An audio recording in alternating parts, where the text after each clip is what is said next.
আমি বলবো সন্ত্রাসী লীগের ছাত্র নাম তারা ব্যবহার করতে পারে না। ছাত্রলীগ তাদের ব্যবহার করার অধিকার হারিয়েছে, কারণ তারা সন্ত্রাসী লীগের পরিচয়ে এই নিরপরাধ অসুস্থ মুমূর্ষ এবং একদম তারা রাজনীতির বাইরে, এই ছাত্র আন্দোলনের তারা বাইরে, এই মানুষদেরকে ধোঁয়ায় আচ্ছন্ন করে তাদেরকে মৃত্যুর মুখে ঠেলে দেওয়ার জন্য কত ঘন্টা ধরে তাদেরকে অবরুদ্ধ রাখছে।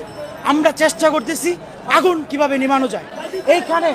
এইখানে পুলিশ প্রশাসন যারা আছে, আপনারা দেখতে পাবেন যে শাহবাগ থানার যারা আছে সিনিয়র কর্মকর্তারা, এই শাহবাগ থানার সিনিয়র কর্মকর্তারা আমাদেরকে আশ্বস্ত করেছে যে তারা এখান থেকে এক পাও বেরোবে না। তারা এক দফা দাবি আন্দোলনে আজকে দাউ দাউ করে চলছে বঙ্গবন্ধু মেডিকেল কলেজ, যাকে আমরা পিজি হসপিটাল নামে চিনি।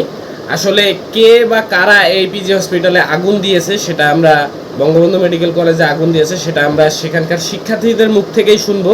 আসলে তারা কার বিরুদ্ধে অভিযোগটা করলো সেটা আপনারা তার মুখ থেকে শুনবেন। তো সেই ভিডিওটি আমি আপনাদেরকে দেখাবো। আসলে এই এক দফা দাবিতে আজ থেকে আন্দোলন বাংলাদেশের আনাচে কানাচে সব জায়গায় ছড়িয়ে পড়েছে। এই এক দফা আন্দোলন সব জায়গায় বিভিন্ন জায়গায় সংঘর্ষ হচ্ছে। তো শাহবাগেও সেটা হয়েছিল। শাহবাগ থানা পুলিশের কাছে শিক্ষার্থীরা যায় যে আগুন যারা দিছে তাদের ব্যবস্থা নেওয়ার জন্য, কিন্তু তারা থানা থেকে এক পা বের হবে না সেটা বলে তাদেরকে আশ্বস্ত করে ফায়ার সার্ভিস ফোন দেয়। সেখানে ফায়ার সার্ভিস আসে, শিক্ষার্থীরা আগুন নিভাচ্ছে। তো চলেন সেই ভিডিওটি আমরা দেখে আসি। অত্যন্ত সেন্সিটিভ একটা ইস্যু হচ্ছে আমাদের যারা মুমূর্ষু রোগী, দেশের সর্বোচ্চ মুমূর্ষু রোগীরাই কিন্তু এই পিজি হাসপাতালে চিকিৎসা নিতে আসে।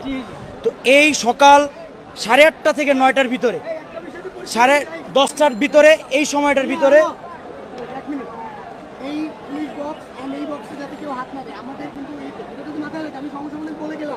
আপনারা জানেন যে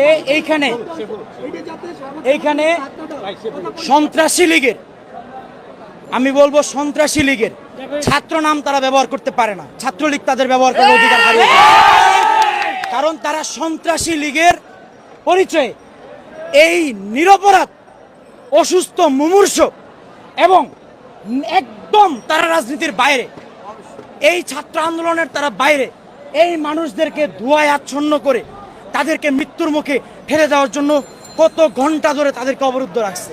আমরা চেষ্টা করতেছি আগুন কিভাবে নিভানো যায়। এইখানে পুলিশ প্রশাসন যারা আছে, আপনারা দেখতে পাবেন যে শাহবাগ থানার যারা আছে সিনিয়র কর্মকর্তারা, এই শাহবাগ থানার সিনিয়র কর্মকর্তারা আমাদেরকে আশ্বস্ত করেছে যে তারা এখান থেকে এক পাও বেরোবে না। তারা ফায়ার সার্ভিস কল করছে, আমরাও কল করছি। ফায়ার সার্ভিস অলরেডি চলে আসছে, ফায়ার সার্ভিস আসছে। এখন শুধু আমরা আগুন নিভাবো। ছাত্রলীগ সন্ত্রাসী লীগ আগুন লাগিয়েছে, আমরা আগুন নিভিয়ে দিব। দর্শক, আমরা দেখতে পাচ্ছি যে ইতিমধ্যে ফায়ার সার্ভিসের কর্মীরা এসেছে।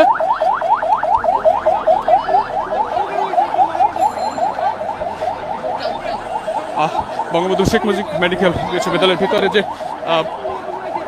আগুনের ঘটনা ঘটেছে সেটি নেভাতে কিন্তু ইতিমধ্যে ফায়ার সার্ভিসের কর্মী এসেছে, এবং আমরা দেখতে পাচ্ছি যে শিক্ষার্থী যারা রয়েছে এবং আন্দোলনকারীরা তারা কিন্তু ফায়ার সার্ভিসকে যাওয়ার জন্য পথ তৈরি করে দিচ্ছেন।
তো ভিডিওটিকে আপনারা বেশি বেশি লাইক করুন এবং শেয়ার করুন মানুষের মাঝে পৌঁছে দেওয়ার জন্য।